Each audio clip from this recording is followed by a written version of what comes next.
মন্ত্রী হয়ে এসেছে। তো বাংলাদেশ কিভাবে চলে, মন্ত্রণালয় কিভাবে চলে, হাওয়া ভবনের কিচেন ক্যাবিনেট কিভাবে চলে, সেগুলো আমাদের জানা আছে। হাসনাত আব্দুল্লাহ বলেছিল যে কারে ভয় দেখান, ভয় দেখায় হলো লাভ নেই, আমাদেরকে মারবেন তাহলে মারেন, আমাদেরকে মারলে কি আপনি নিরাপদ থাকবেন?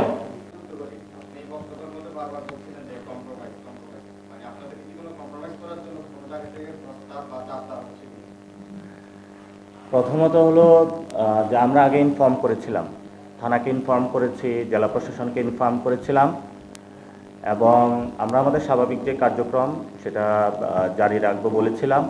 তো তারা আমাদেরকে বলে নাই যে এই ধরনের কোনো কনসার্ন আছে বা কোনো কিছু, আমরা স্বাভাবিকভাবে ছিলাম।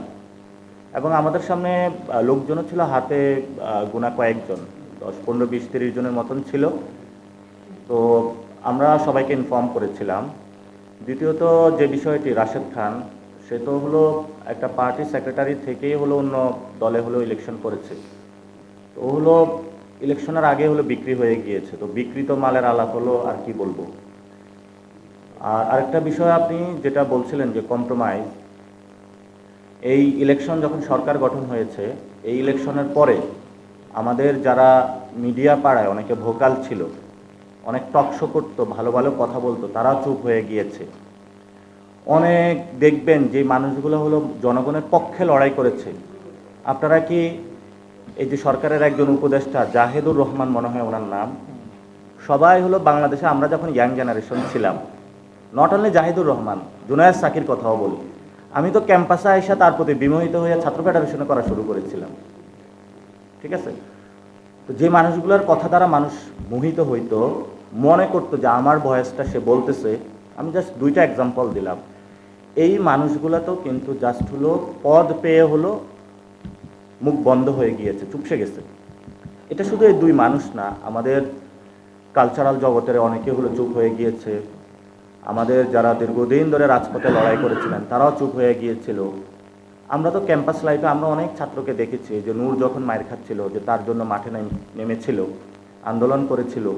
নট অনলি ওই সময়, এই প্রথম যে জাতীয় পার্টির অফিস দখল করতে যখন নূর গিয়েছিল একটি গোপন প্ল্যান অনুযায়ী, তখনও কিন্তু সে মায়ের খাওয়ার পর আমরাও তার প্রতিবাদে মিছিলটা করেছিলাম। এবং এই বিএনপির অনেক নেতাকর্মী, আমরা যখন ক্যাম্পাসে থাকতাম, ছাত্রদলকে যখন মারতো তখন আমরা ক্যাম্পাসে দাঁড়াইতাম। ওরা তো হলো ওই যে শহীদ মিনার, আপনার ঢাকা মেডিকেলের এই পাশে আর আসতে পারতো না, ওই পাশে হলো চিপার মধ্যে বসে বসে থাকতো। এগুলো সবাই ওরাও জানে, আমরাও জানি। তো সেই জায়গা থেকে বর্তমানে যদি আমরা চুপ থাকি, তাহলে ভাই আমি যদি কোনো অফিসে এখনও কাজ নিয়ে যাই, আমাকে কোনো মন্ত্রী এমপি নিষেধ করবে না যে ভাই আমাকে একটা টেন্ডার দেন, আমাকে একটা গরু বাজারের ইজারা দেন, আমি কইরা খাই। এরকম অনেক কইরা খাইতেছে। তো আমি এই খাওয়া খাওয়ার মধ্যেও নাই, আমরা কেউ নাই। গরুহাটের এই যারা ওই যে বাসের পারমিট, তারপরে হলো ঘাটের পারমিট, তারপরে হলো কি কি যেন কোথায় কোথায় করে, এই যে রাস্তাঘাটের হলো উন্নয়নের নামে যে খাল খনন কর্মসূচি, যদি 10টা খাল নিতে পারি তাহলে তো অ্যাটলিস্ট হলো কোটি টাকার কাছাকাছি থাকার কথা পকেটে। তারপরে এই যে চাল বিতরণ করে, এগুলো যদি নিজে নিয়ে টিসিবি না, টিসিবিটা এটা তো সরকারই বানাইছে, যে যদি ট্রাকে করে হলো পচা চাল বিক্রি করা যায়, কিছু পকেটে টাকা থাকে। এরকম অসংখ্য ধান্দা আছে বাংলাদেশে। এই ধান্দাগুলো আমরা করি না। এগুলো করতে চাইলে করতে পারি, তাহলে মুখে কথা বলা যাবে না। সাধারণত বাংলাদেশে পোশাক শিল্প থেকে আমেরিকা প্রচুর জিনিস রপ্তানি করে থাকি। লাইক দ্যাট আমি আজকে 100 টাকা ওইখানে হলো আমি রপ্তানি করলাম। এখন ট্রাম্প হলো তার দেশীয় জায়গাটা সে নিশ্চিত করতে চায়, কারণ তার দেশে সবাই হলো রপ্তানি করে, তার দেশের প্রোডাক্ট সে বাইরে বিক্রি করতেছে না চায়নার দাপটে। তখন সে বলল, ঠিক আছে তুমি যদি আমার কাছে 100 টাকার কাপড় বিক্রি করো, এই কাপড়ের যে র ম্যাটেরিয়াল সুই সুতা, সেগুলো তুমি চায়না থেকে না নিয়ে আমার থেকে নিতে হবে। অর্থাৎ তাহলে আমার একটা ব্যালেন্স থাকবে। তুমি যদি আমার মার্কেটে বিক্রি করো, তাহলে র ম্যাটেরিয়ালস আমার থেকে কিনো। মূল কাহিনী হলো এখানে। তো এটা নট অনলি বাংলাদেশ, এটা সব জায়গায় শুরু হয়েছে। এটা যেটা হলো ইন্টারন্যাশনাল যে ট্রেড পলিসি থেকে শুরু করে ইন্টারন্যাশনাল সব জায়গাতে এটা চলতেছে। তো অলরেডি এই যুদ্ধটা বিভিন্ন জায়গায় চলমান আছে। এটা নট অনলি বাংলাদেশ সাফারিং, এটা ইন্ডিয়া থেকে শুরু করে সব দেশে। এবং আপনি যে আমেরিকার কাছে বিক্রি করবেন, সে বাণিজ্য যে শুল্ক কোটা সেটা কিন্তু উঠে গিয়েছিল।